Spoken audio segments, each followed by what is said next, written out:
Agora não é mais uma experiência, não é algo temporário. 5 substituições continuarão valendo nos jogos de futebol. E a Prefeitura do Rio libera carga máxima de ingressos, ou seja, 100% de capacidade dos estádios de futebol no Rio de Janeiro. Está na hora? Paulo Guerreiro no mercado. Quem se habilita? Temas do nosso papo de hoje. Vamos então em frente até o final do vídeo. Vamos nessa! O que era uma experiência agora está valendo em definitivo. A FIFA sacramentou que as 5 substituições seguirão valendo. Lembrando, quando o futebol parou no início de 2020, lá para março, por conta da pandemia do novo coronavírus, foram cerca de 3 meses e pouco mais, né, na maioria dos lugares, sem bola rolando.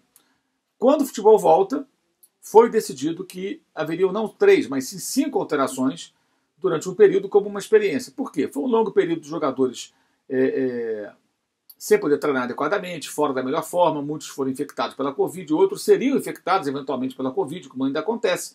Então, mais alterações daria aí para compensar um pouco essas dificuldades que todos enfrentavam naquele momento, de certa forma ainda enfrentam, né? Convenhamos. Embora que não com tamanha gravidade, porque agora temos a vacina, tudo, o quadro se modificou em relação ao que era daquele momento, embora a pandemia ainda não tenha passado. Há quem diga que isso só vai favorecer os elencos mais fortes. Eu penso de forma diferente. Eu acho que os dois perfis vão se favorecer. Os mais fortes e os times mais fracos. Raciocínio comigo. Qual a vantagem de um time mais forte? Bem, eu tenho bons jogadores no banco, eu posso trocá-los e colocar gente boa no lugar de gente boa em campo durante o jogo e pegar o adversário mais descansado e fazer valer minha qualidade técnica. Faz sentido. Mas o inverso também vale. O que acontece num jogo de um time mais forte contra um time mais fraco?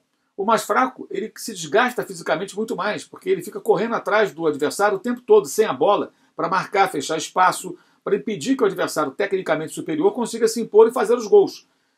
Em dado momento do jogo, os jogadores desse time que está o tempo todo marcando, correndo, tentando fechar espaços, eles estão extenuados, exaustos. E aí as 5 alterações, metade dos homens de linha podendo ser trocados, isso pode ser muito importante também. Todo mundo está ganhando. A questão é, quais os técnicos saberão utilizar esse benefício, essa possibilidade, não só do ponto de vista físico, para compensar um jogador desgastado, mas também, principalmente, no aspecto técnico e tático. Jogadores no banco que possam mudar o cenário de uma partida, que possam mudar o comportamento de um time.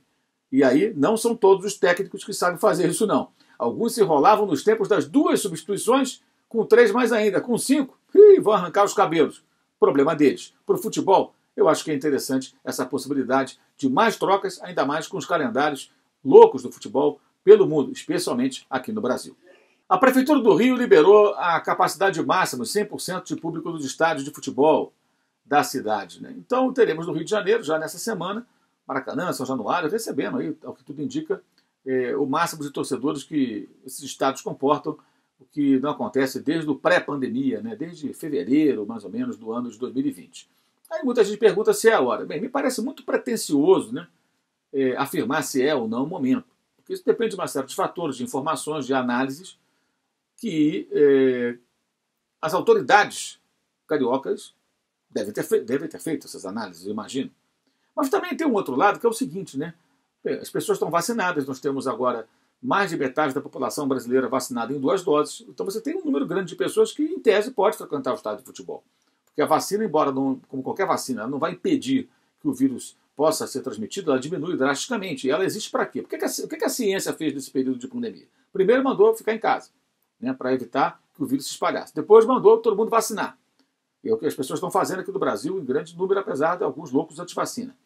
Então você vacina para tentar voltar a uma vida próxima da normalidade. Então, me parece que é normal que cinemas, shows, jogos de futebol voltem a receber o público pouco a pouco. Pô, mas será que encher o estádio está na hora, é o momento? Bem, nós temos visto, inclusive em outros estados que não no Rio de Janeiro, jogos de futebol com alguns setores cheios de gente e outros vazios. Você vê esse jogo aqui em São Paulo, no Sul, em Minas Gerais, né, em Goiânia. Está lá um setor do estádio mais cheio, o outro vazio, ou seja, será que importa tanto o fato de estar lotado 100% ou não, se você tem alguns setores com uma aglomeração de pessoas? Enfim, me parece que a discussão maior seria essa. Então parte-se do princípio de que aquelas pessoas estão vacinadas e que elas podem estar ali, né? E eu acho que é importante acompanhar, para e passo, o andamento disso tudo, né? De que maneira as coisas os números vão se apresentando depois que as pessoas vão voltando, não só futebol não, mas as atividades outras, né, que geram aglomeração de pessoas próximas umas das outras. Não é só no futebol. A discussão do futebol sempre é muito maior, mas é até curioso, porque os cinemas, os shoppings e outros espaços estão aglomerando gente há muito tempo, bem antes do futebol do Brasil voltar a receber público. Mas sempre o futebol gera muita discussão, né? Mas em algum momento a gente tem que dar esse passo.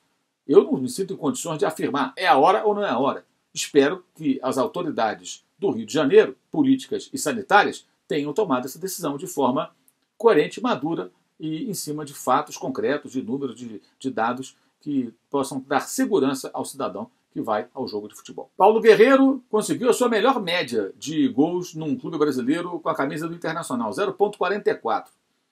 Mesmo assim, deixou a desejar. Nenhum gol em Grenal, nenhum título ganho e 2 finais perdidas. Um Campeonato Gaúcho, esteve em campo, o Grêmio foi campeão. Uma Copa do Brasil, esteve em campo, o Atlético Paranaense foi campeão. Decepcionou o Guerreiro? Sim. Tudo bem, teve aí também um problema de uma lesão que o deixou muito tempo afastado, 2 cirurgias, lesão de joelho, isso foi muito complicado, uma contusão no jogo contra o Fluminense do Rio de Janeiro. Atrapalhou o jogador já veterano, mas não correspondeu às expectativas do Paulo Guerreiro, não conseguiu.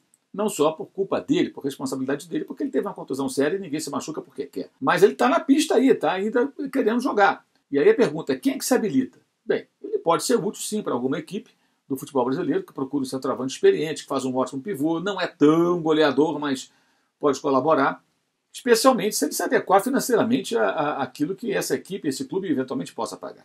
A grande questão é essa. Eu acho que ele já sai ali do radar, pelo menos em tese, dos clubes dos times mais fortes, dos clubes em condições de contratar jogadores mais caros, né?